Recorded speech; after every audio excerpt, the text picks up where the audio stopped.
New York, we will certainly get you updated on that event, that rally for Donald Trump. But meanwhile, I want to get you caught up on the breaking news out of Charlotte, North Carolina. Supporters and the family of Keith Lamont Scott, an African-American man shot and killed in an encounter with police yesterday. They are holding a news conference right now. One supporter is saying, quote, "We are fed up." Another calling for a million-man march this evening at 7 p.m. Now, the shooting prompted angry protests overnight. Demonstrators clashing with police wearing riot gear. Police using tear gas to disperse those protesters. That's the scene from last night. All of this started around 4 p.m. yesterday. That is when police say 43-year-old Keith Lamont Scott, they claim he was armed and was, quote, threatening when they encountered him at an apartment complex where they actually had gone to serve a warrant on someone else. The family, though, insists that Mr. Scott was carrying nothing more than a book as he waited for a school bus to drop off his son. Here's what the police chief told the press at a news conference just in the past hour. He exited the vehicle armed with a handgun. The officers observed him get back into that vehicle, at which time they approached the vehicle to engage this subject. The officers gave loud, clear, verbal commands, which were also heard by many of the witnesses. They were instructing the subject, once he got out of the vehicle, to drop the weapon. In spite of the verbal commands, Mr. Scott, as I said, exited his vehicle armed with a handgun as the officers continued to yell at him to drop it. He stepped out, posing a threat to the officers, and Officer Brentley Vincent subsequently fired his weapon, striking the subject. I can tell you a weapon was seized, a handgun. I can also tell you we did not find a book.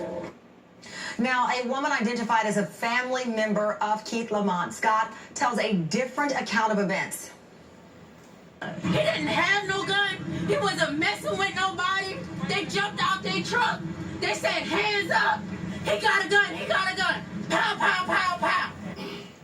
NBC's Charles Hatlock joins us live now from Charlotte, North Carolina, with the very latest on this investigation. We've heard, obviously, this account from the family members. Police clearly tell a different story. We should note in this, at least one of the officers is an African-American police officer. Is that correct, Charles?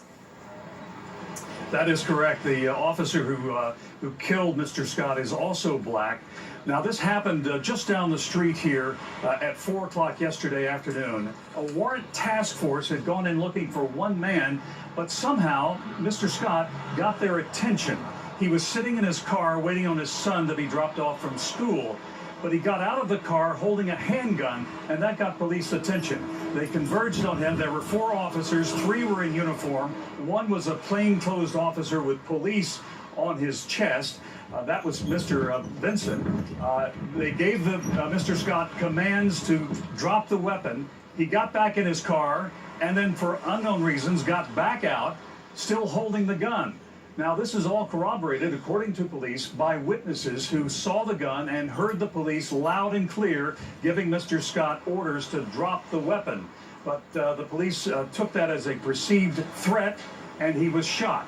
Now, you would think that all this is on video, but the officer in plain clothes, Mr. Vincent, was not wearing a body cam, but the other officers were, and the police chief says that the other video does not show the entire scene, does not show the entire event as it took place. Yeah. So that's where it stands right now, and police will not be releasing that video because it is still evidence under North Carolina law. So for clarification here, the officer who fired the fatal shot, was he in plain clothes or was he a uniformed officer? He was in plain clothes, okay, but he had a vest on, according to the chief, that said police, okay, and there were 3 other uniformed officers with him. According to the police, the officers were there to serve a warrant on someone else. Have they indicated why they ended up in this incident with Mr. Scott? What about him drew their attention when they were there for completely another issue? That's what we don't know, Tamron, other than the police saw him get out of the car with a gun, and that's when they focused their attention on Mr. Scott. So that's what we don't know is what was going on just before that. What made Lamont Scott get out of the car with a gun? According to police. All right, Charles, thank you very much. Greatly appreciate it. And now to politics. A controversial moment just last hour during a Donald Trump event at a predominantly African-American church in Toledo, Ohio, before a group of ministers and some of the congregation of that church. This happened moments ago. Boxing promoter Don King, friend of Donald Trump, addressing the crowd within the church, repeatedly talking about black voters, describing them as Negroes. And then at some point, the language changed. Here's a bit of what happened. I told Michael Jackson, I said, if you're poor, you are a poor Negro. I would use the N-word. But if you're rich, you are a rich Negro.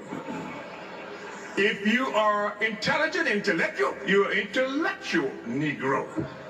If you are dancing and sliding and gliding, Negro. You are dancing and sliding and gliding Negro. So dare not alienate because you cannot assimilate. So, you're going to be a Negro till you die. NBC's Jacob Rascon is following the Trump campaign. He joins us from Toledo. So in the audience, you hear some laughter from people reacting. Donald Trump is sitting there with his arms folded. It all plays out, quite frankly, awkward. I've been to that church to interview the Reverend Scott. He's been on our show before. What are we to make of what happened here? I should note as well that Don King, according to reports, was supposed to speak at the RNC per Donald Trump's request, but Reince Priebus said that this was a person who was convicted of murder, later pardoned, but nevertheless, they did not want him to speak at the RNC. Right, that is what happened. And right now, this is happening a couple hours away in Cleveland. This is at what the pastor there has called a leadership conference with different pastors around the state. And he said, what he said there, introducing him, appeared by accident, said that word. Also, notably, I would say just now, just in the last few minutes, according to the poll reports from what's going on inside that church, Trump actually spoke at length about what's happening in Charlotte and also in Tulsa as well. And he said a couple of things. He said, we have to be very careful.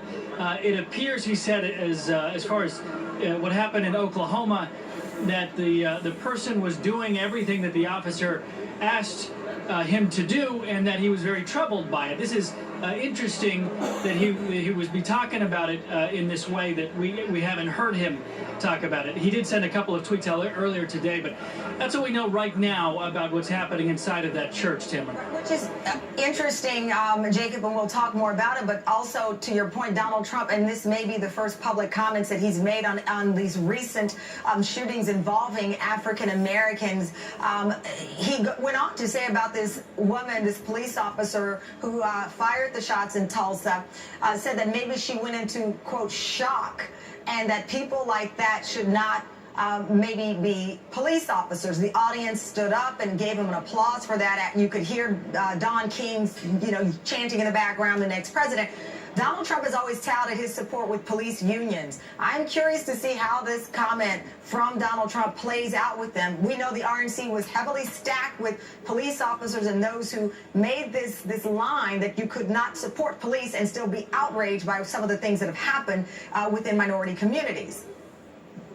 Sure, it will be interesting to see the other side. For the last month or so, Trump has been consistently reaching out to the African-American community, and one wondered when he was going to address this issue. Of course, at 1% in the polls at the time when he started, the only way for him to go was up, and many said he's trying to as well reach out to his base who don't want to be labeled as racist and be categorized with Trump as far as from his critics. So we've been waiting to see how he would address this specifically, if he ever would, and how it would seem to contradict, or whether it would, with his support and his words about police unions and such. So we'll see the response there. We'll see the reaction. Lastly, I've got to ask you about this Washington Post report. We've been talking about it now for more than 24 hours. It alleges that Donald Trump used money from the charity, from the foundation, to pay off legal fees. The Trump campaign now saying that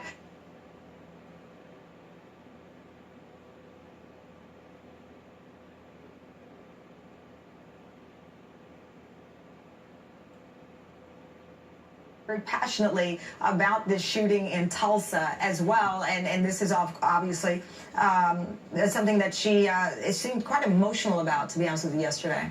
Yeah, absolutely. I mean, Hillary Clinton was one of the first major national politicians to use the words Black Lives Matter. I remember seeing her just close to here in New York in December of 2014 using those words in a speech. She met with Black Lives Matter's activists in 2015. She kind of saw this coming, that it was going to be a major issue. And of course, for a Democrat, African-American vote is a major piece of her coalition. She's trying to lock that in now, as Donald Trump is making a kind of last-minute push for, to make inroads into this community. But this is, an issue that she's put out policies on. She has not talked about it a lot. Recently, we haven't had as many of these police shootings in the news, so I think she's interested in, trying to reclaim her leadership on that issue. And that's the tweet. She said, this should be intolerable. We have much work to do. Terrence Carter, it'll be interesting to see if this is brought up at the debate again right around the corner. But I do want to talk about the strategy in Florida. She's 5 points ahead, according to at least the latest poll we're looking at there. What's the focus of her campaign today? Yeah, well, she's, laying out these speeches that they're calling the Stronger Together series of speeches. She spent so much time talking about Donald Trump and why she thinks Donald Trump is not fit to be president, that in this series of speeches, she's talking more about her own policy and what she wants to lay out, her own vision, which, has been a little bit lost, I think, throughout the fray. And that's also something that I hear from aides she's going to be talking about in the debate, trying to tie this all together for people who are kind of just tuning in to this election for the first time, who have, maybe not been paying attention or have only heard the negative messages from her campaign. And so we're going to see more about her own policy. Which is interesting. There have been some who've noted that she's not gone after, even on social media, her surrogates, not gone after Donald Trump and these Washington Post investigations on his foundation. One theory was that it would bring attention back to the Clinton Foundation. The other simply could be she is tired of pointing out everything about him and wants to talk about, again, what she has to offer in these last 48 days. Yeah, but this has been one of the interesting debates that's been happening kind of outside the Hillary Clinton campaign among the Democratic Party. Was she too negative? Was she too focused on going negative? Maybe his negative numbers had reached a maximum peak. I do think the Clinton campaign, they feel that this foundation story has turned around, and they now think that the Trump Foundation is a bigger liability for him than the Clinton Foundation is for her. We're seeing the Clinton Foundation kind of winding down. Just this week, they held the final Clinton Global Initiative. That's this big glitzy confab that they have every year. They're laying off staffers. They're spinning off various parts of the program. And the staff layoffs, that's something new that just came out. Right. Politico reported this morning that dozens of staffers from CGI, which just happened, are told they're going to be laying off. A spokesperson confirms that they'll have jobs through the end of the year, but it's unclear, what will happen beyond that. And this is just one piece of that foundation. It's always been the most controversial piece, sure, because it brings together big corporate leaders, foreign leaders to come together and make promises for charitable giving. But there's also this huge healthcare piece, which we only recently learned that Bill Clinton will be stepping down from. Chelsea Clinton is staying on the board of the main foundation, so there are still more questions to be answered there. Alex Seitz, thank you very much. Joining me now, New York Congressman Joe Crowley. Congressman Crowley, thank you for your time. Thank you, Tammy. Let's talk about the debates a few days away.